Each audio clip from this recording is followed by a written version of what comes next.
po yan yung istorya, Your Honor. At ito, Your Honor, yung sinasabi nyo to discredit my credibility, Your Honor. Ang pinag-uusapan dito, ang issue, Your Honor, is yung pagiging investigador ko. Hindi po ako akusado, Your Honor. Mr. Chairman. I am not discrediting your... I am testing your credibility. Huwag kayo magsabay magsalita. Dapat pakinggan mo kung magsalita si Senator Jinggoy. I am testing your credibility. Eh, pinapangunahan mo eh. Sinasabi mo, I am discrediting your credibility. Kung meron man. So mga kaban, ito yung one-in-one na bakbakan ni na Senador Jinggoy at dating PDEA Agent Director, Investigador Morales, no? Talagang personalan na yung bakbakan nila dito, mga kaban. So, panorin nyo to. Yes, Your Honor. Nakita ko sa isang interview mo na sinabi mo na ako raw ay hindi marunong mag-imbestiga. Am I correct? Yes, Your Honor.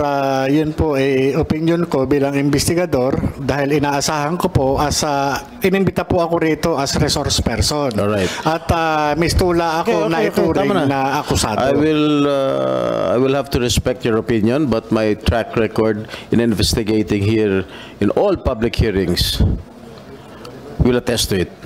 Okay? Now, second question. Sinabi mo sa isang interview na sayang ang binabayad ng taong bayan sa akin. Yun po yung opinion ko, Your Honor. Dahil doon sa nakikita kong takbo ng...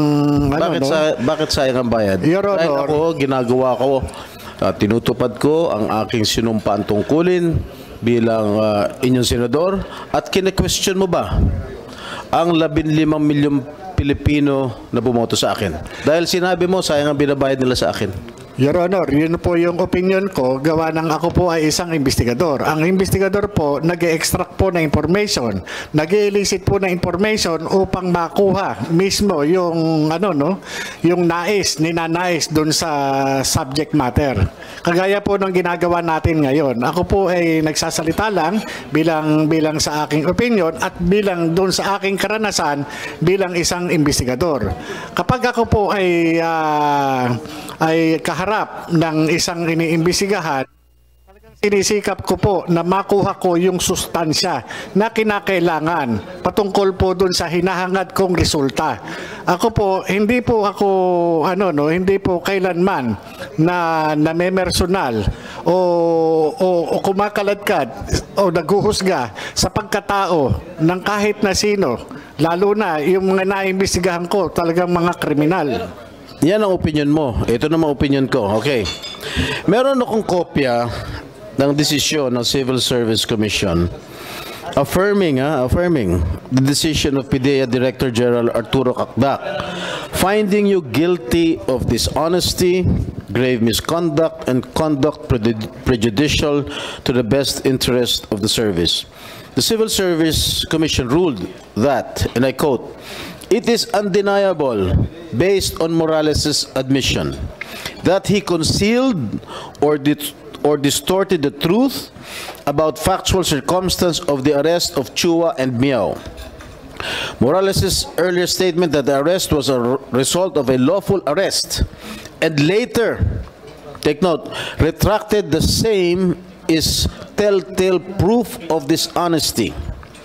His action, among others, of planting evidence is likewise an act of dishonesty because it is contrary to the fact that no illegal drugs were seized nor under the possession of the accused."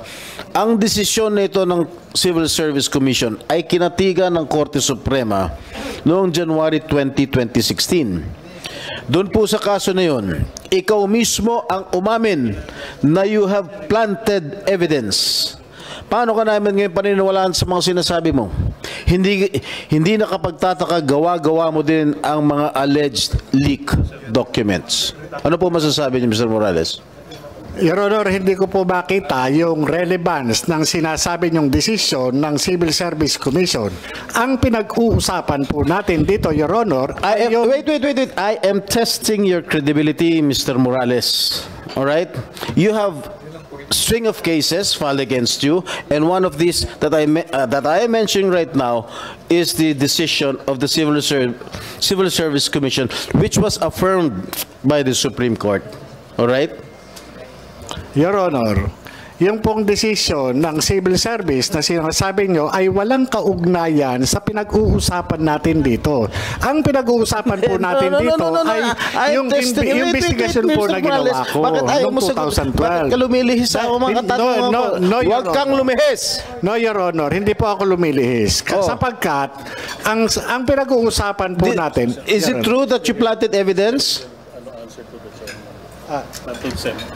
Yes, Mr. Yeah, I just would like to remind you that you address your questions and everything to this chairman para hindi kayo magkapersonalan. Yes, Please Sir, address through the chairman para hindi masyado iinit yung Don't usapan evade niyo. my question, Mr. Morales. Continue. Is it true that you planted evidence? But according to the Civil Service Commission decision, and it was affirmed by the Supreme Court that you planted evidence. No, Your Honor. At yung... You mean to say that you disagree? Of course, you will disagree to with the decision of the Civil Service and the affirmation of the Supreme Court. How can you disagree with the No, Your decision of the Honor, Supreme hindi Court? po yan yung istorya, Your Honor. At ito, Your Honor, yung sinasabi nyo to discredit my credibility, Your Honor. Ang pinag-uusapan dito, ang issue, Your Honor, is yung pagiging investigador ko. Hindi po ako akusado, Your Honor. Mr. Chairman. I am not discrediting your... Wag kayo I am testing your credibility. Huwag kayo magsabay magsalita. Dapat pakinggan mo kung magsalita si Senator Jinggoy. Saka ka I sumagot. am testing your credibility. Pinapangunahan mo. Sinasabi mo, I am discrediting your credibility. Kung meron man. Your Honor, sa umpisa pa lang nung magmula nung dumating kayo dito sa hearing, Mr. Chairman, ito na yung naging experience ko, Your Honor, Mr. Chairman, dito sa Senate investigation. Ang ipinunta ko po rito is resource person po ako para dito sa PIDEA Leaks. Dahil ang pinag-uusapan po dito ay yung paglabas ng dokumento dun sa PIDEA. At ako po, Your Honor, investigador lang po ako. Hindi ako akusado, Mr. Chairman, para i-test yung aking credibility. Nakapako lamang po ang aking kaalaman patungkol po dun sa ipinalabas ng vlogger na si Maharlika, patungkol po dito dun sa mga confidential documents, yung classified documents. Doon lang po ako. Ngayon, kung ang butihing senador, Your Honor, ay ang gagawin sa akin ay atakihin ang aking personalidad, wala pong kinalaman ito doon sa mga classified documents na ginawa noong 2012. Ang tanging participation ko lamang po at nalalaman ay yun lamang pong nangyari ng 2012 matapos na pumunta yung confidential informant sa Intelligence and Investigation Service. Ngayon, kung ito dinadanas ko ngayon na talagang sinisira yung aking pagkatao, hindi kaya ito ay may kinalaman doon sa ngayon presidente ng Pilipinas na naroon mismo doon sa dokumento na nagkataon na ako ay nag-imbestiga noong 2012. Mr. Chair, Yes, go ahead, ang Senator Jinggoy. sinasabi nitong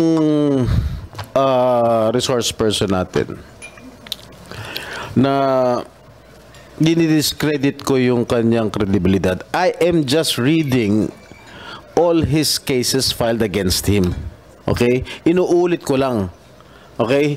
Pinapangunahan mo kaagad ako. Sinasabi mo, didiscredit ko agad yung credibilidad mo. All right now, yung sinasabi mong nawawalang dokumento, tinanong kita last hearing, where are these documents?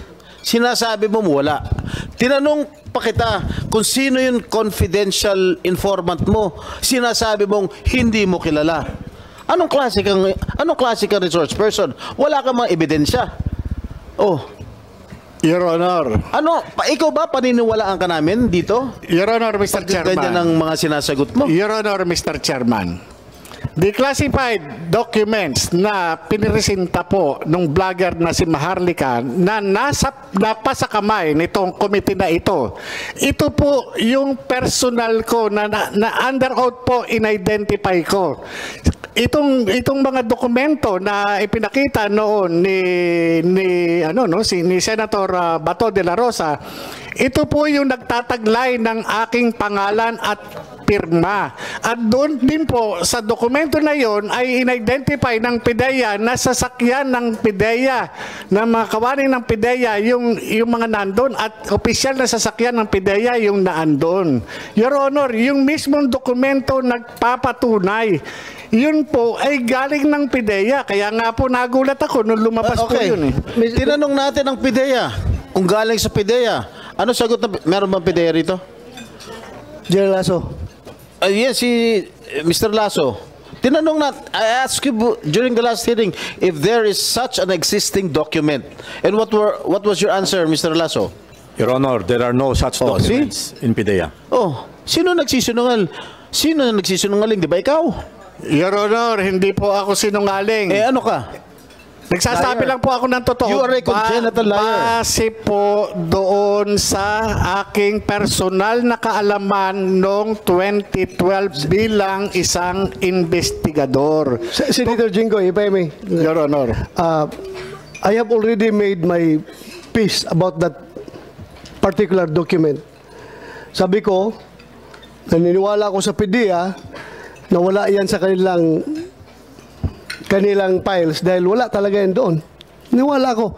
Pero ako ay naniniwala na yung papel na yan ay totoo. Based on my previous explanation. Andyan ng papel na yan. Ang tanong lang kung sino may hawak.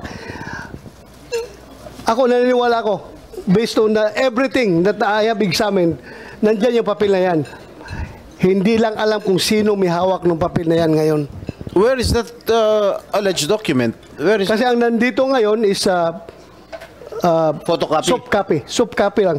Soft copy na. So that is not authentic, Mr. Chair. Ha? That is not authentic. Well, if we define authenticity as to the material, yung hard copy, then maybe masabi natin hindi authentic. Pero ano bang ibang word for that authentic na makapagsabi na yung isang soft copy ay totoo, which ako mismo rule na talagang totoo yan as far as I'm concerned. Andyan yan, pero soft copy nga lang andyan. Existing document yan na hindi makita ngayon. Hindi yan gawa-gawa lang. Okay. Mr. Chair, can we administer the oath on retired General Santiago, please? So yan mga kabanata, hanggang dyan na natin video, no? So maraming salamat. So, nakakaumay itong pagdinig. Dahil alam natin, wala naman talagang mapapatunguhan ito. Kahit sabihin natin, totoo man yan, o hindi man yan, pag sabihin natin, totoo yan, hindi rin talaga mananaig yan mga kamanat dahil nga tatakpan nila. Imagine mo, presidente yung kinakalaban mo eh. Kahit anong baliktarin mo dyan, hindi talaga yan. Baga, lalabas talaga yan na sabihin talaga yan, hindi totoo. Basta palagay natin, totoo yan. No? Ang realidad, totoo natin. Hindi naman talaga aamin yan, yung mga PIDEA. Bakit? Kakalabanin mo bang presidente? Kumunsin na lang, di ba? So, yan na muna mga kabanat. Curious video.